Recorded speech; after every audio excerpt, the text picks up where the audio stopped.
Hello, my name is Kerry White, and this will be a presentation on what I have termed education inflation. The premise of this presentation will be that educational standards over the past 2 centuries, in America especially, have become inflated beyond what is practical for the average student. Now, let me start from the beginning. Let's talk about the history of algebra education in America. This is a post from the Washington Post that has a brief timeline that states that before 1700, algebra was absent from the curriculum of children's schools. They didn't have algebra, but of course algebra was only being developed in the 17th century, so it's natural that in the 18th century it wasn't taught to school kids. In the late 18th century, it was first mentioned in Harvard's curriculum. This is Harvard we're talking about, but it was probably taught there sooner than that, but without record. And then in the early 19th century, Harvard required algebra for admission. Columbia, Yale, and Princeton followed this. So yes, colleges were requiring algebra. The highest level colleges were requiring it for admission early in the 19th century. Okay. Now we move on from there. We'll come back to the history of it, but let's move on. This is an image that I've always found captivating. A man states that for a fair selection, everybody has to take the same exam. Please climb that tree. And clearly, not all of the participants will be able to pass this exam. And this is how it seems that our standardized testing is. Everyone takes the same exam, although clearly and practically not everyone will be able to pass that exam. That leads to this. Everybody is a genius in their own way, but if you judge a fish by its ability to climb a tree, it will live its whole life believing that it is stupid. Which leads me to talk about this image. Y'all have probably seen this before. It's got the boys watching a baseball game. They're all given an equal box to stand on. That's not fair. On the right, you'll see, they gave the 2 boxes to the shorter kid, and that's fair. So I like to consider these boxes as algebra, algebra, algebra. This is not fair for all the other kids. Now, this kid, he doesn't need algebra. He's going to go to a vocational school, and he's going to be, have a assembly job perhaps. This guy could use algebra.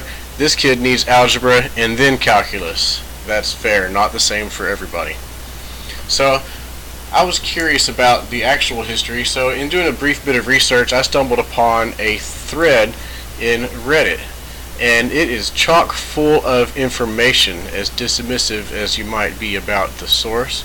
I find it all quite interesting. So I found a lot of leads in here, and people talking about history. For example, the fact that in the United States, people didn't usually get past 6th grade, and then later 8th grade. That's why we have elementary graduations, because that was considered a good enough education.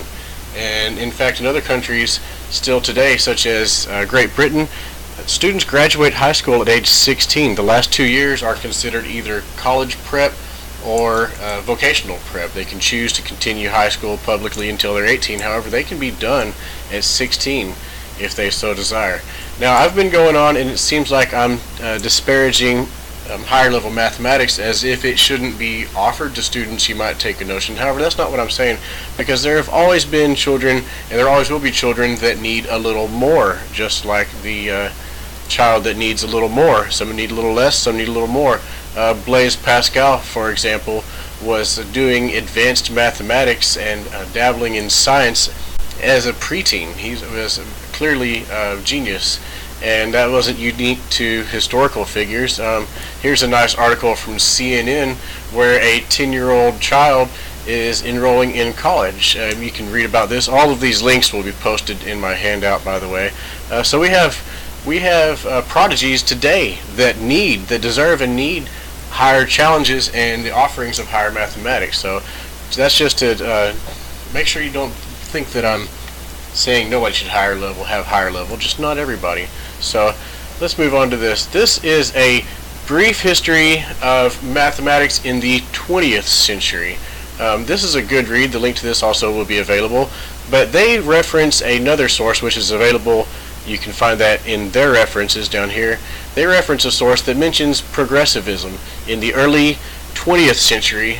In the 1920s even, they were talking about limiting this math. You remember that algebra wasn't required to get into the highest colleges until the middle of the 19th century. So by the beginning of the 20th century, they were requiring it at most high schools. And the progressives said that limiting education, basically, I'll put this in a nutshell, they're saying that some kids shouldn't have to have so much math. They should be able to have vocational training. They're saying that algebra and geometry in high school should be discontinued except as a luxury, because in the past we have taught algebra and geometry to too many, not too few. Now this was said almost 100 years ago, so this is not a new notion, and of course arguments have gone back and forth always. Just to show you, this is not a new notion. Okay. Now, from this Reddit thread, I also found a link to this excellent book, which is available as a free ebook. The link will be available. That has Teaching and History of Mathematics in the United States. This was published in 1890. I like to reference this just to show you that it's not just a myth that math used to be much more quaint.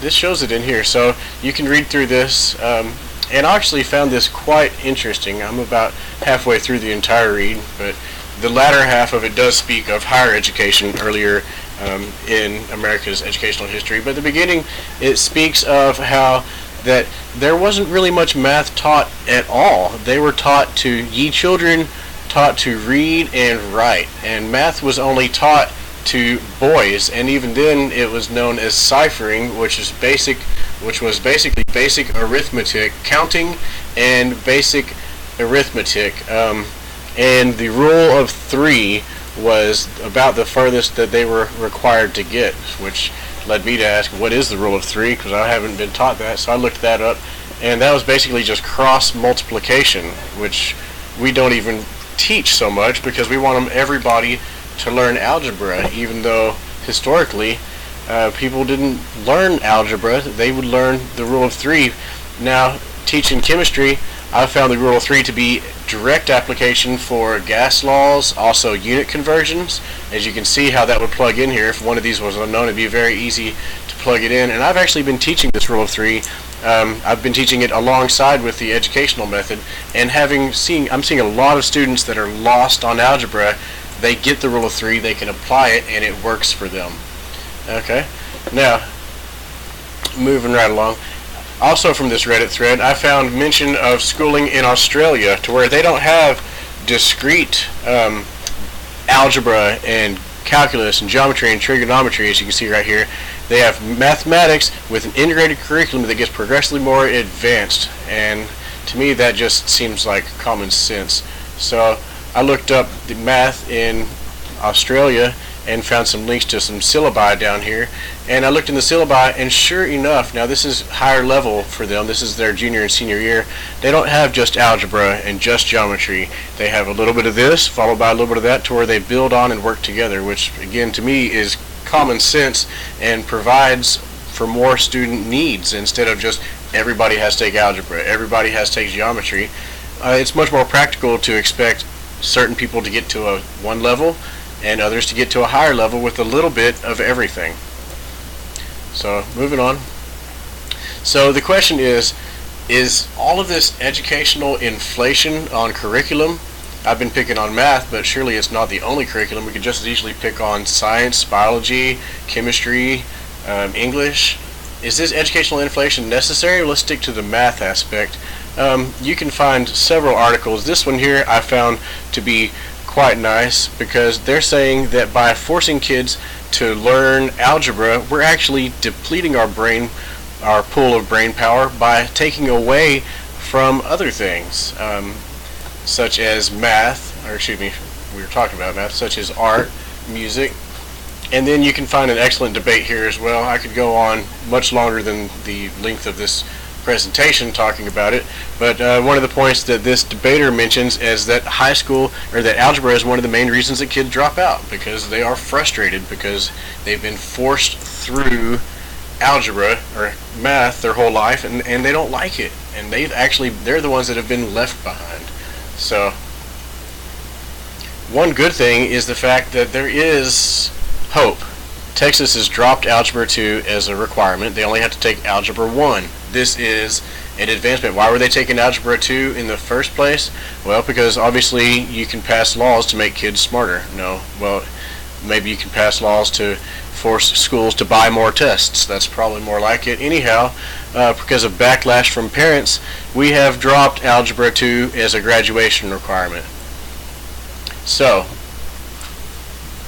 I mean, it's not really practical to expect them to have all this anyway. If you look at the STAR requirements, a grade of about 50% on the algebra test is considered passing. 50%. And they can use calculators, scientific calculators that have solving programs in them.